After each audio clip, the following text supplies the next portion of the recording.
시편 105편은 여호와 하나님이 이스라엘을 위해 행하신 크신 일들을 기념하는 찬송입니다. 먼저 시인은 첫 6절을 찬양을 위한 다양한 표현을 사용함으로써 이 찬양을 듣는 모든 청중을 찬양의 자리로 초대하고 있습니다. 그 표현들을 살펴보면 여호와께 감사하라, 그의 이름을 불러 아뢰라, 알게 하라, 노래하라, 찬양하라, 기이한 일들을 말하라, 거룩한 이름을 자랑하라, 여호와와 그의 능력을 구하라, 그의 얼굴을 항상 구하라, 기억하라. 이렇게 여러 가지 표현으로 시인은 하나님을 향한 찬양의 자리로 청중들을 초대하고 있습니다. 하나님을 향한 찬양은 우리가 예배 시간에 함께 부르는 찬양, 거기에만 국한되는 것이 아님을 우리가 알 수 있습니다. 하나님을 향한 찬양은 다양한 형태로 표현될 수 있는데 먼저 그것은 감사하는 것입니다. 하나님께서 우리에게 허락하여 주신 것들, 곧 우리의 삶을 영위할 수 있도록 허락해 주신 모든 것들과 가장 중요하게는 우리를 구원하여 주사 자녀 삼아 주신 것에 대해서 감사하는 것입니다. 이 감사는 날마다 이어지는 것이고 어느 순간에도 멈춰져서는 안 되는 것입니다. 하나님을 향한 찬양은 감사로 표현되어져야 합니다. 찬양은 또한 어떻게 표현될 수 있습니까? 찬양은 하나님의 이름을 부르는 것입니다. 이름을 부른다는 것은 관계를 맺는다는 것입니다. 단순히 하나님의 이름을 부르고 마는 것이 아닙니다. 하나님을 모르는 사람들이 어떤 불특정한 신을 향하여서 그 어떤 선앙당에 물을 떠다 놓고 비는 것처럼 그렇게 하나님의 이름을 부르는 것이 아니라 관계를 맺기 위해서 하나님의 이름을 부르는 것입니다. 학창시절에 이런 적 있지 않으십니까? 친구가 이름을 부르는 것입니다. 진성아, 왜 불러? 이렇게 물어보면 그냥 불러봤어. 이렇게 말하곤 합니다. 싱겁습니다. 하지만 그렇게 싱겁게 이름을 부르는 것조차 그 친구 관계에서는 하나의 애정의 표현이고 관계를 맺는 방법의 일부인 겁니다. 하나님을 향해서도 마찬가지입니다. 우리가 하나님의 이름을 아무렇게나 사용하고 아무렇게나 불러서는 안 되겠지만 그 이름을 소중히 여기면서 하나님을 늘 부르는 가운데 하나님을 찾는 것, 그것이 바로 찬양의 시작이다, 찬양의 하나의 표현이다 라고 시인은 이야기하고 있습니다. 또한 찬양은 무엇입니까? 찬양은 하나님이 하시는 일을 만민 중에 알게 하는 것입니다. 찬양은 나 혼자에게서 멈추어 있을 수 없다는 것입니다. 찬양은 나의 바깥으로부터 흘러나오는 것입니다. 사람들이 콘서트장에서 가수에게 열광하며 또 떼창을 부르며 춤을 추며 이렇게 함께 그 시간을 보냅니다. 그런데 만약에 어떤 사람이 그 콘서트장에서 자기 혼자 노이즈 캔슬링 이어폰을 끼고 자기만의 세계에 빠져 있다면 그 모습이 어떻겠습니까? 매우 어색하고 매우 어울리지 않는 것입니다. 찬양도 마찬가지입니다. 물론 찬양은 나와 하나님과의 은밀한 관계 속에서도 흘러나오는 것이지만 거기에 멈춰 있지 않고 나 바깥으로 계속해서 흘러나오는 것, 표현되는 것, 나의 주변 사람이 나로 인해 하나님의 하신 일들을 알게 하는 것, 이것이 바로 찬양의 또 다른 표현이다 라고 시인이 이야기하고 있습니다. 2절 말씀입니다. 그에게 노래하며 그를 찬양하며 그의 모든 기이한 일들을 말할지어다. 찬양은 또한 무엇입니까? 찬양은 그가 하는 일들을 말하는 것입니다. 제가 집에서 화장실 청소를 가끔씩 할 때가 있는데 하고 나면 꼭 하는 것이 있습니다. 그것이 무엇이냐면 아내에게 청소한 것이 좀 어떤지, 이전보다 좀 깨끗한지 물어봅니다. 제 스스로가 이미 알고 있습니다. 이전보다 이게 훨씬 낫다는 것을 제가 알고 있고 또 그것에 대해서 아내도 더 좋다라고 말할 것을 알고서 그것을 물어봅니다. 근데 왜 물어보는 겁니까? 듣고 싶은 것입니다. 이미 알고 있는 사실이지만 상대방으로부터 그 사실을 확인받을 때 내가 더 뿌듯하고 기분이 좋은 것입니다. 하나님도 그렇지 않을까 하는 생각을 제가 해보았습니다. 하나님이 우리를 사랑하시고 그 아들을 보내사 우리가 받아야 할 형벌과 심판을 다 받게 하시고 우리는 의롭다 하시고 자녀 삼아 주시고 영원한 천국 소망을 품고 살아가게 해주셨는데 우리가 이 사실을 너무나도 잘 알고 있지 않습니까? 그리고 하나님도 누구보다도 우리보다도 이 사실을 너무나도 잘 알고 계십니다. 그런데 우리가 왜 찬양해야 합니까? 왜 하나님이 하시는 일들을 우리가 다시 한번 생각하며 또 노래하며 찬양해야 합니까? 하나님이 하신 일들이 너무나도 위대해서 영원히 찬양받으시기에도 부족할 만큼 그 은혜와 사랑이 놀랍고 또한 놀랍기 때문입니다.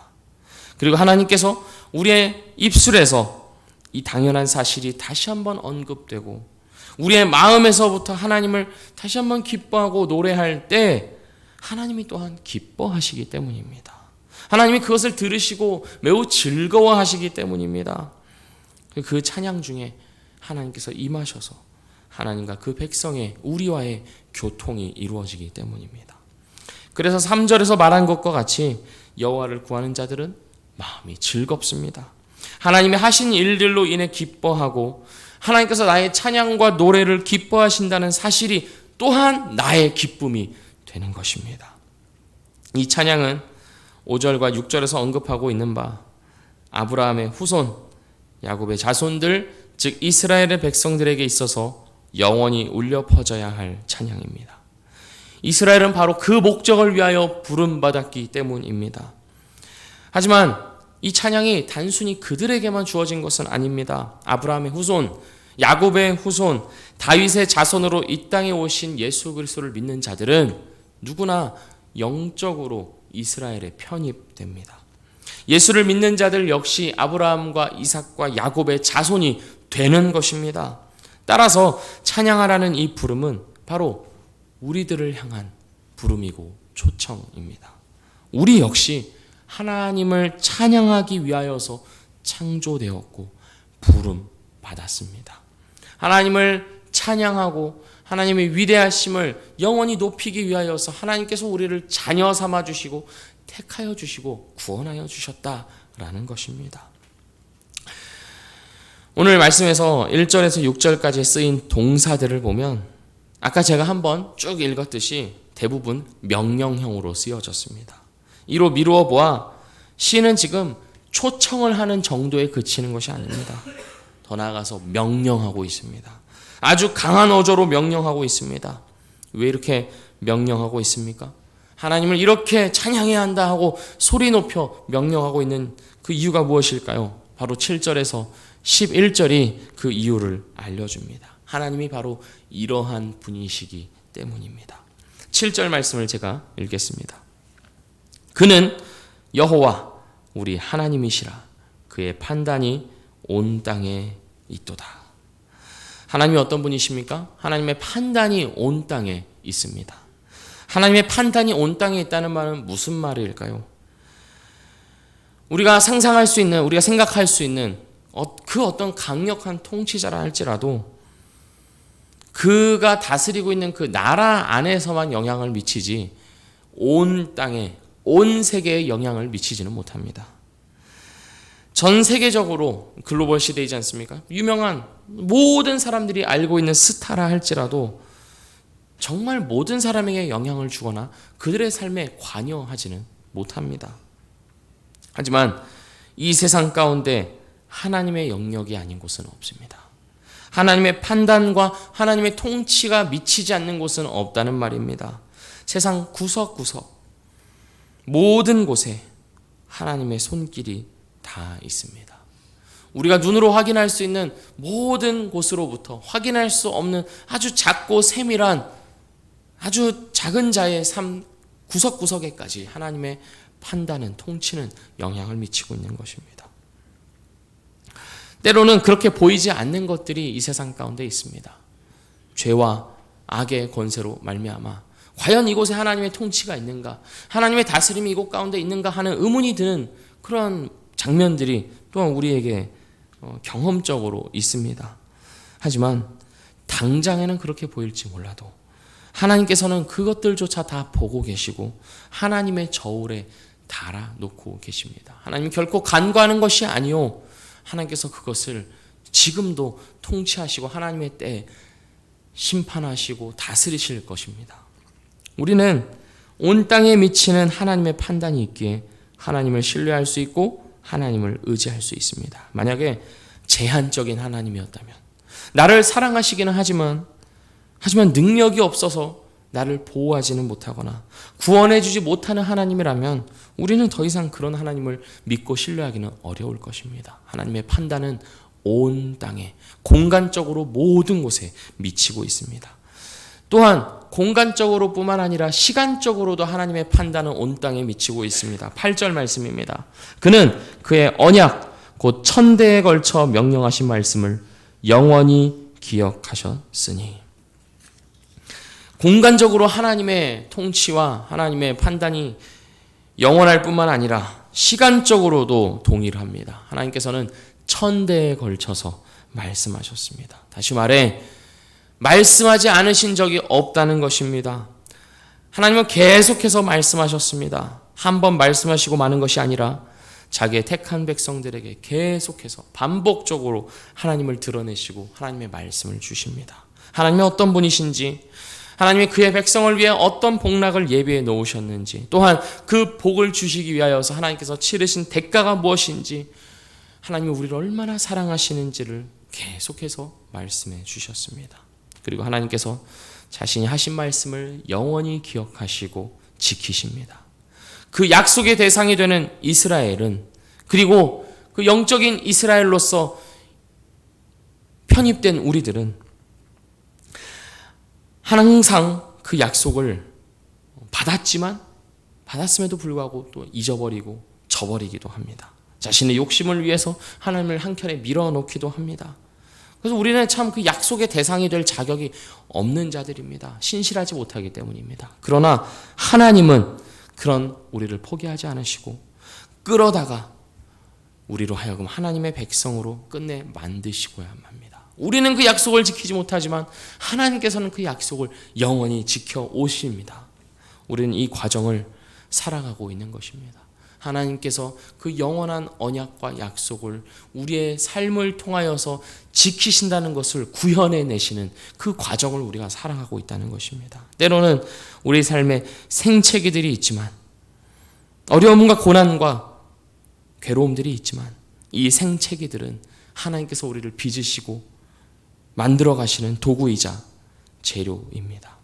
하나님께서 우리를 향한 약속을 영원히 기억하고 계시기에 우리를 가만 놔두지 않으시는 것입니다. 오늘 이 하나님을 함께 찬양하며 살아갑시다. 있는 힘을 다해 이 시인이 초청하는 것처럼 우리의 온 힘을 다해 하나님을 찬양하고 언급하고 드러내는 오늘이 되기를 원합니다. 상황이 되어서 찬양하는 것이 아닙니다. 조건이 갖추어져서 하나님을 찬양하는 것이 아닙니다. 찬양의 근거와 이유는 우리의 조건과 상황이 아니요, 오직 하나님이 하나님이시라는 사실, 그 하나만으로 하나님은 영원히 찬양받으셔야 합니다. 그리고 그 하나님이 우리를 하나님의 영원한 약속으로 초대하시고 우리를 사랑하시겠다는 약속을 영원히 기억하시고 지키십니다. 지금도 오늘도입니다. 그 하나님의 얼굴을 구하며 하나님의 이름을 부르며 하나님께서 내게 행하신 기이한 일들과 온 세상 가운데 행하신 구속의 은혜를 소리 높여 외치는 오늘이 되시기를 주의 이름으로 축복합니다. 기도하겠습니다. 하나님 아버지 찬양합니다.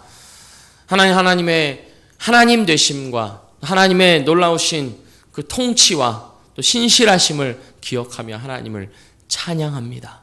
하나님, 우리가 살아가는 것이, 우리가 창조된 것이 다른 데 있는 것이 아니라 그 하나님의 이름과 하나님의 행하심을 영원토록 기억하고 소리 높이기 위하여서 창조되었다는 것을 오늘도 기억하며 그 창조된 목적에 맞게 하나님을 있는 힘껏 찬양하며 살아가는 우리가 되게 하여 주시옵소서. 우리의 입술로서 하나님을 끝없이 찬양할 뿐만 아니라 우리의 심령에서부터, 또한 우리 삶의 모든 면면에서부터 하나님을 기억하며 하나님의 얼굴을 구함으로써, 하나님을 즐거워함으로써 하나님을 찬양하는 오늘이 되도록 주여 축복하여 주시고 인도하여 주시옵소서.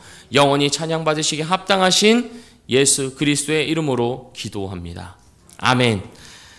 하늘에 계신 우리 아버지여,